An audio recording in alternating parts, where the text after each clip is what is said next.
कामेने दे चित्तने दे अवलोकमोक बहु वाटे दुःख फुटो पाहे हृदय कागा सर्वासी मज केले भगवंत आपुलिया सत्ता स्वाधीनता ते नाही प्रभातेसी वाटे तुमच्या यावे दर्शन येथे नचले चोरी उरली राहे वासन येथे अवघे वाया गेले दिसती सायास तुका म्हणे नाश दिसे झाला वेचाचा कागा सासुरवासी मज केले भगवंता हा बोलिया सत्ता स्वाधीनता ते नाही वचनाई का मन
शिवत गेले भगवंता बोलिया सत्ता स्वाधीनता ते नाही प्रभात शिवाटे तुमच्या या वेदर्शना येथे न झाले चोरी उरली आहे वासना येथे अवघे वाया गेले दिसती सायास तुका म्हणे नाश दिसे झाला वेचाचा कागा सासुरवासी मज केले भगवंता बोलिया सत्ता स्वाधीनता ते नाही विठाला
सगळ्यांच्या भाटांतरांचा काकड्याच्या मालिकेतला बुफारीच्या मालिकेतला खालून 2 नंबरचा बंगाय विठाला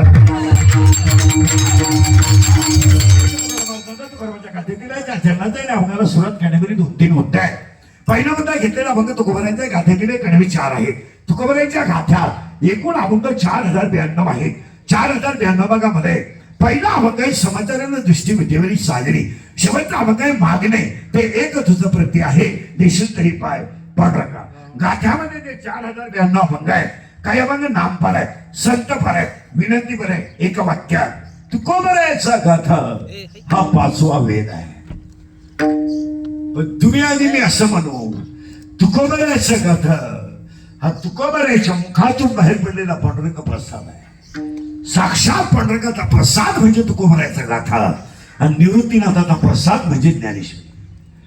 माहीत नाही माणसं म्हणते तुम्ही ज्ञानेश्वरीला पांडुरंगाचा प्रसाद का म्हटले नाही. त्याचं उत्तर आहे, ज्ञानेश्वरी ज्यांच्या मुखातून बाहेर पडली तो विष्णूचा अवतार आहे. ज्ञानेश्वरी ज्यांच्या कृपेने झाली तो सदाशिवाचा अवतार आहे. आणि ज्ञानेश्वरी ऐकायला साक्षात कोण होतं तर सोपान काका आणि मुक्ताबाई होती. ज्ञानेश्वरी ऐकायला साक्षात मुक्ताबाई होती. आणि आज कीर्तनाला घेतला मग काकड्याच्या मालिकेतला भोपाळीच्या मालिकेतला आहे. कीर्तनाला सुरुवात करण्यापूर्वी दुसरा एक मुद्दा आहे. घेतलेला अभंग गाथेतीलाही मालिकेतला आहे, मग काकड्याच्या मालिकेतला आहे. पण काकड्यामध्ये एकूण 9 मालिका आहेत. जरा भजने नीट ऐका. कीर्तन टाळकरी येणेकरी गायक वादकांचा आणि काकड्याचा काही संबंध येत नाही. ते किरकोळ कामं करीत नाही. हरिपाठ काकड्यामध्ये एकूण 9 मालिका आहेत. बारीक ऐका. काकड्यामध्ये एकूण 9 मालिका आहेत. कोणत्या कोणत्या नीट ऐका. रूपा पाहता लोचनी एक गे ठबाई एक, उचनीच काही पुण्यवंत व्हावे 2, सुंदर ते ध्यान नको ब्रह्मज्ञान 3, उठा उठा प्रभा झाली तुझे निरडी 4, ज्ञानियांचा राजा 5, योगिया दुर्लभ 6, सिद्धी तुझे पाय 7, एक मुका, एक बहिरा, एक जोगी, एक आंधळा, एक पांगळा आणि एक गवळण मिळून 148 अभंग काकड्यात आहेत. ते डोकं बदल. आणि 148 अभंगामध्ये पहिल्या मालिकेत काकड्याच्या 12 अभंग आहेत. पहिल्यांनी ठरवले 12 कोणते आहेत नीट ऐका. 12च्या 12 ऐका. पहिल्या मालिकेत 12 अभंग आहे. रूप पाहता लोचनी रावळ दयची ध्यान, वचन ऐका कमलापती तुझं पाहता सामोरी, आता तुम्ही कृपावंत तुम्ही संकाधिक संत, न धरी उदास करोनी उचित, गरुडाचे पायी येग येग विठाबाई आणि विठ्ठल रुक्मिणी तुम्ही अखंडाना द्यावी. ही पहिली मालिका आहे. आणि पहिल्या मालिकेत 12 अभंग आहेत. दुसऱ्या मालिकेमध्ये 5 अभंग आहेत. 5 अभंग आहे. उंची नीच काही बहुता वेळ पवित्रते कुळ पुण्य पवित्रते कुळ श्रवणे कीर्तने आणि पुण्यवंत व्हावे ही दुसरी मालिका आहे. तिसऱ्या मालिकेमध्ये 8 अभंग आहेत. 8 कोणते नीट ऐका. सुंदर ते ध्यान सदा माझे डोळे आवड हे रूप झडी दृष्टी लागो पाहता श्रीमुख येणे मुखे तुझे नको ब्रह्मज्ञान आत्मस्थिती भाव. हे 8 अभंग तिसऱ्या मालिकेत आहे. आणि उठा उठा प्रभात झालेला 4थी मालिका सुरू होते. त्याच्यात काकडा सुरू होतो. आणि आजचा अभंग 6व्या मालिकेतला खालून 2 नंबरचा आहे. कीर्तनाला सुरुवात. कीर्तनाला सुरुवात करण्यापूर्वी तुम्हाला 2-3 सूचना आहेत. तुमची माझी पहिलीच गाठ आहे. पहिली शेवटची समजायची. आपलं काम थोडं नंगाट आहे. नंगाट म्हणजे कीर्तनाला 3 सूचना आहेत. दरिद्र्यावानी बसायचं नाही. 2 सोडून मिळून जायचं यायचंच नाही. लांब बसायचं, चांगला चप्पल जोड पाहायचा, आम्या शिव काढायचा, तुम्ही सुताक पडल्यावानी बसायचं जमणार नाही. कीर्तनाला दुसरी सूचना आहे. आपल्या कीर्तनाला बोलावं लागतं. बोललं तरच कळलं, नाही तर काहीच कळणार नाही. पहिलेच काही कळलं नाही, पुढे काय कळलं. आणि कीर्तनाला तिसरी सूचना आहे. शंका जर अभंगात असली तर जाग्यावर विचारायची. ओपन चॅलेंज कोणालाही. मी 2 महिन्यानं उत्तर देणार. पुस्तकं उलटे फालटे करून देणार, पण देणार. पण मी गेलो बोंबलायचं नाही. मला पटलं नाही. तुझं तुझ्या बायकोचं पटाला मला काय. तुला पटा म्हणून आम्ही कीर्तन करतो हे तुला सांगितलं कोणी. आम्ही काही कीर्तनकार आहेत का? आम्ही पांडुरंगाचा निरोप पोचवणारे गडी आहे. आम्ही काही कीर्तनकार आहे का? आम्ही फक्त फेटा बांधणार, कमर बांधणार. आमचा बाप पांडुरंग आहे, आमची आई रुक्मी आहे. बाप रे कळला बुद्धी देईल तसे कीर्तन. आपल्या हातात काय नाही. कोण आहे तू? तू आहे कोण? काही लोक म्हणतात मी ग्रामपंचायत सदस्य आहे. तुझ्या इतका येडा माणूस या गावात दुसरा प्युअर येडा माणूस आहे तू. अरे बावळा का तुला सदस्य व्हायला 13 लाख रुपये लागले, तू सदस्य नाही. तुझा गेम केला गावाने 13 लाख. तुला सत्याला कधी 51 रुपये दिले नाही, 13 लाखाला ठोकून घेतली. तू सदस्य लोकांनी बदला घेतला तुझा. भाऊ माझ्यामुळे तुमचा संसार झाला. मी म्हणून राहिली नाही तर दुसरी राहिली नसती. त्यांनी दुसरी केली असती कधी.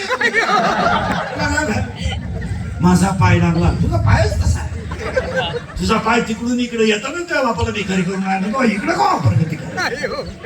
मी कोण आहे? अभंगाला सुरुवात. फक्त खचखट मुद्दा आहे. पुण्यस्मरणाचं कीर्तन आहे. गायक वाद विरजन येणेकरी चौकदार विद्या टाळकरी विळकरी इकडे बारीक लक्ष द्यायचं नाही. तर पुढे जीव काढा जाऊन तुम्ही मोबाईलमध्ये खोकड्यात डोकं घालत असेल.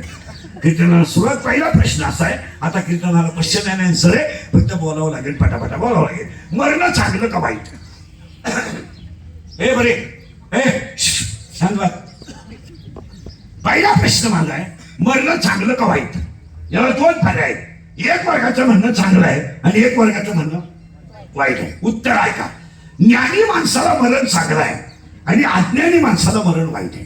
एक मायात गुंतलेल्या जीवाला मरण नको आहे आणि माया तोडून भजनात रंगलेले जीवाला मरण हवं. पुन्हा उलट आहे का? ज्या व्यक्तीला मी जन्माला आल्यावर मोक्ष मिळवण्यासाठीच आलोय त्याला मरणाची भीती नाही. कधी ध्यानात ठेवायचं, किड्याला घाणीचा कधी कटाळा येत नाही. आयुष्यभर गावांमध्ये एवढे विकास झाले पण खानदान डुकराची गटारी गेली. कधीच डुकरांनी सरपंचाला अर्ज केला नाही तरी तो कोबा करून घ्या. डुकराला त्या घाणीमध्ये लोळण्यात आनंद आहे. का आनंद आहे? तिला ती पाय पसरून पिलं पाहिजे, आनंद आहे. तसा अज्ञानी जीवाला संसारात आनंद आहे आणि ज्ञानी जीवाला परमार्थात आनंद आहे. आपल्याला आनंद आहे, पाच मोडण्यात आपल्याला आनंद आहे, दुसऱ्याचं लगीन मोडण्यात आनंद आहे, जमिनीचा व्यवहार मोडण्यात आनंद आहे, घर वाहिलं काढण्यात आपल्याला आनंद आहे. एखाद्याची पोरगी पळून गेली तर त्या पोराला मदत करण्यात आपल्याला आनंद आहे. आपल्याला काही वाटण्याचा आनंद आहे, चांगल्याचा नाही. 70 वर्षाचे म्हातारे झाले, 70 अजून पसायला सुद्धा पाठ नाही. उसाला तुरा आला काय आणि तो बाप यांच्याशी झाला काय? ओव्या ऐका दोनच्या मोराच्या ओव्या ऐका. शिळी दगडात लोंबलेलं सर कधी दूध देत नाही, काश्यातलं भुशीट कधी दूध पित नाही, गाळातला बिडू कधी फुलाचा सुगंध घेत नाही, प्रेताला किती सजवलं तरी ते उठून बसत नाही, भेंडीच्या झाडाचा कोणी बैलाला खुटा केला नाही आणि उसाला आलेला तुरा कधी गायनं खाला नाही. मग उसाला तुरा आला काय? ही गाडी घेणं, बंगला बांधणं, बायको करणं, पोरं पैदा करणं हा काही इतिहास नाही.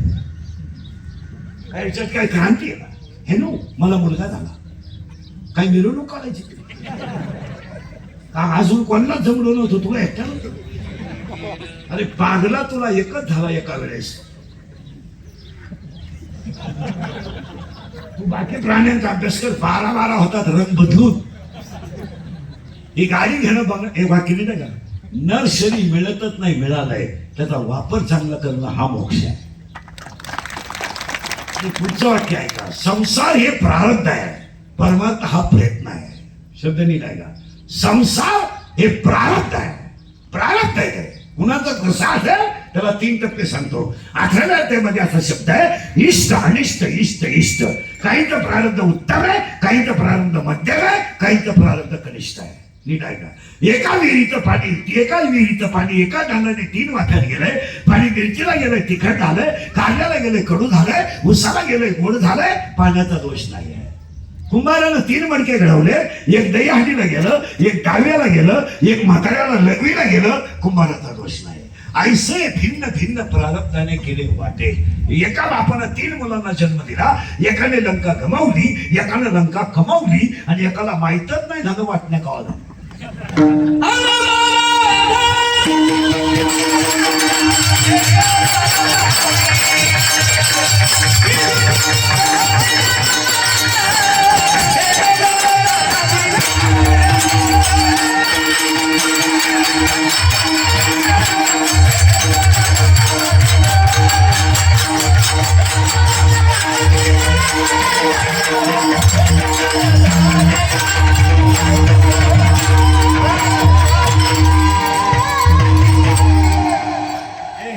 प्रारब्ध आहे आणि पाया पडून सांगतो, हे संसार हे प्रारब्ध आहे आणि परमार्थ हा प्रयत्न आहे.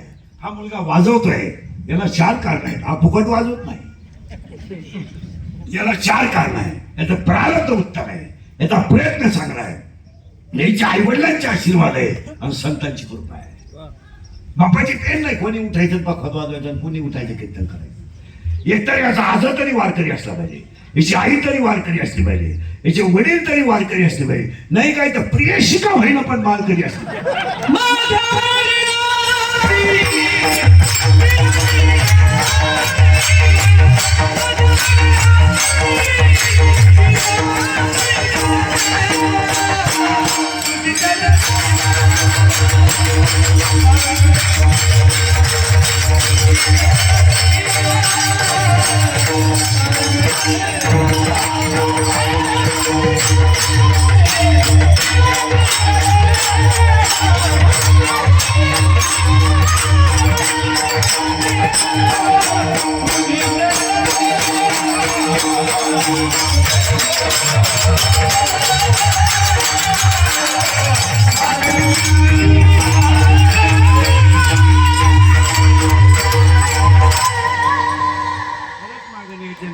आपल्याला प्रारब्ध हा संसार आहे आणि प्रयत्न हा परमार्थ आहे. हा संसार प्रारब्धाला होणारच होणारच, त्यात काही नवीन काहीच नाही ना. मला एकाच वाक्यात उत्तर द्या तुम्ही बसलेली माणसं. घुशीनं रातभर उकारलं, खालं काय? पुढं काय झालं? मग यानं काय केलं? तेच केलं. शाळेत गेला, नोकरीला लागला, नोकरीला लागला, बायको केली, बायको केली, नवरा झाला, बायको बाळा तीन झाली, बाप झाला, पोऱ्याचं लगीन केलं, सासरा झाला, सून आली, सासरा झाला, सून बाळा तीन झाली, आजा झाला, दिंडीत आमच्या लोकांनी आला, मेला. पुढे काय जन्माला आली, शाळेत गेली, मोठी शाळेत गेली, मोठी झाली, वयात आली, वयात आली, लग्न केलं, लग्न केलं, नवरा आला, नवरा आला, बायको झाली, बाळातीन झाली, आई झाली, सून आली, सासू झाली, नातू आला, आजी झाली, अटॅक आला, घुसली. काय केलं? नाही हे ऐकले हरिकीर्तन, नाही केले पुराण श्रवण. आयुष्यात केलंय काय आपण? पुढं जड कीर्तन थोडं समजायला जड आहे. मरण चांगलं का वाईट? ज्ञानी माणसाला मरण चांगलं आणि अज्ञानी माणसाला मरण. दुसरा मुद्दा तुम्हाला विचारतो, मरणाचे काही फायदे आहेत का नाही?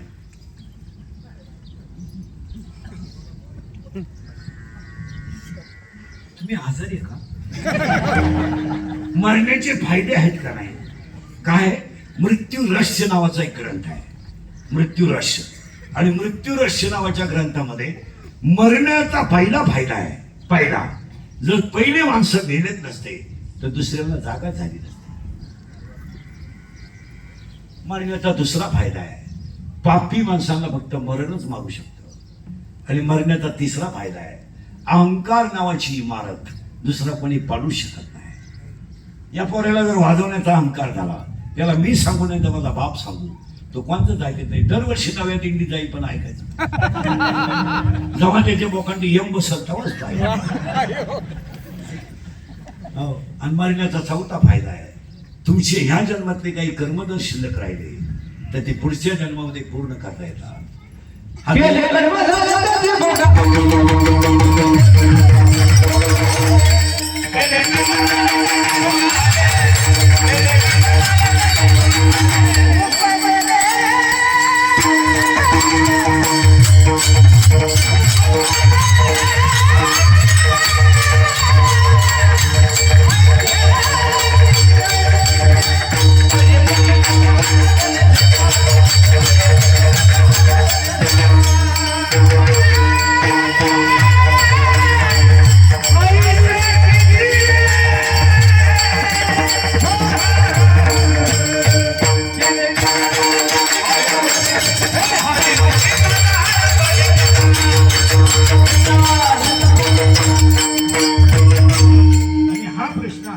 देवाला विचारलाय, देवा एखाद्या साधकाची अवस्था जर अपुरी राहिली आणि त्याचा देह जर मधीच गेला तर त्याची साधना फेल जाते का? देवा अर्जुनाने सांगितलंय, देवादेवी सांगितलंय, अजिबात फेल जात नाही, ते तिथे पूर्ण झाल्याशिवाय. आणि त्यासाठी आज पुण्यस्मरणाच्या कीर्तनाला सुरुवात. पहिला प्रश्न आहे, माणसाला जन्माला यावं लागतं किंवा नाही? हा म्हणा नाही म्हणा. यावं लागतं किंवा नाही? हा म्हणा नाही म्हणा. बोला बोला. यावं लागतं. माझा प्रश्न असा आहे, यावं लागतं आणि आल्यावर जावं लागतं. पुरावा दुसरा अध्याय, उपजे ते नासे नासले पुनरपी दिसे एक टीका यंत्रणा दे परिवेगा. 15वा अध्याय, आगा उपजणे आणि निमणे. 18वा अध्याय, देहाच्या आगावा आलिया जन्मभूतीच्या स्वरिया ना म्हणून धनंजया जयापरी. म्हणजे यावं लागतं, बारीक उत्तर द्या बरं, परत घोटाळा करायला. आता यावं लागतं, जावं लागतं. मग यायचंही आहे, नाही नाही. मग एकाने विचारलं यायचंच कशाला, जायला. मग एक म्हणणं जायचंच कशाला, यायला. मग एक म्हणणं मी येणारच नाही, यावं लागेल. मग एक म्हणणं मी जाणारच नाही, जावं. मग एक म्हणणं यावं लागेल तर जायचं तर नाही तर यायचं कशाला. 17वा अध्याय, झाड झाडीचे फुले मानत झाडीचे बोले आणि भोगे झाडीचे केले कर्म पूर्वजन्मीचे. मागील जन्माचे भोग भोगून संपवण्यासाठी यावं लागतं आणि आल्यावर जावं लागतं. पण एक आहे, भोग पूर्वी वर असं म्हणायचे लोक पूर्वी का बापानं करायचं ना आजानं भोगायचं. आता तर सगळे देवाने डायरेक्ट इंस्टाग्राम जॉईन केलंय, अभी और इसी वक्त. देवाने लॅपटॉप मध्ये जग घातलंय, कर्म करायचं आणि एक वाक्य आहे, भोगल्याशिवाय जायचं नाही. नाही नाही नाही नाही नाही. पूर्वी होतं आजन माणसं म्हणजे त्याचा आधार तसा होता, त्याचं नाही. आता नोकरीला का असताना करायचं, रिटायर झाल्यावर भोगायचं. तरुणपणात करायचं, म्हातारपणी भोगायचं. तिथं सुटका नाही. माणसं आणि पाया पडून सांगतो, तुम्हाला वाटतं तुम्ही पाप करता आणि त्याच्यात मी श्रीमंत आहे, हा मूर्खपणा आहे. जेवढे कोट्याधीश लोक झाले महाराष्ट्रात, कोट्याधीश एकही माणूस आतापर्यंत घरी गेलेला नाही. हॉस्पिटललाच मारणार आणि मारताना त्यांच्याजवळ 3 जणच असणार, डॉक्टर, कंपाऊंडर आणि नर्स. आणि ती घालणार नाहीत ना, हा कधी मिळाला. तरी क्लिप पडली, त्यांना तीव्र झटका आला. येणार ते मृत्यूशी 2 महिने झुंज देत होते. झुंज तो काय बिबट्या होता, ते झुंज नव्हते, ते गरिबाचा थरथरा भोगीत होते. ज्यांनी टक्क्यावर धंदे केले, ज्यांनी तुम्ही पहा इथं 2-4 माणसं व्याजाचा धंदा करणार आहे. इतके वाईट मरतील हे तुम्ही फक्त पाहता नाही. इंद्रिकचं वाक्य आहे, सगळ्याला माफी आहे, कर्माला माफी नाही. थोडासा काळ आहे पण माफी नाही.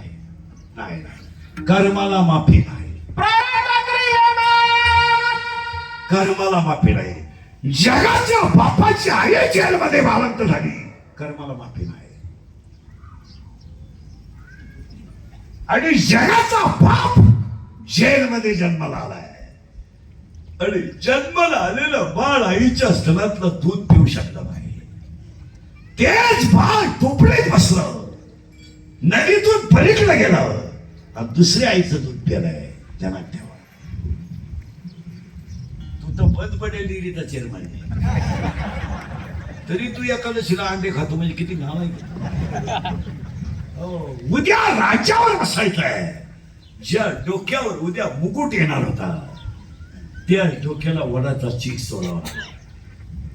ज्या अंगात राजाचे कपडे उद्या येणार होते, तोच राजा वल्कले नेसून वनवासाला गेला. आणि ब्रह्मांड नायकाची बायको दुबळ्या माणसाची मुलगी नाही, ती जनकाची मुलगी आहे. आज राजाची सून आहे, ती दशरथाची सून आहे. वल्कले नेसून वनवासाला गेली. तुम्हाला वाटतं आम्ही पतसंस्था खाली आम्हाला कोणीच काही केलं नाही. नाही नाही, ज्या ज्या घरामध्ये दलालीचे पैसे आहेत, ज्या ज्या घरामध्ये टक्क्याचे पैसे आहेत, ज्या ज्या घरामध्ये कमिशनचे पैसे आहेत, त्या प्रत्येकाच्या घरात एक माणूस येड आहे. तुम्ही कोणती तपास कराल नाही.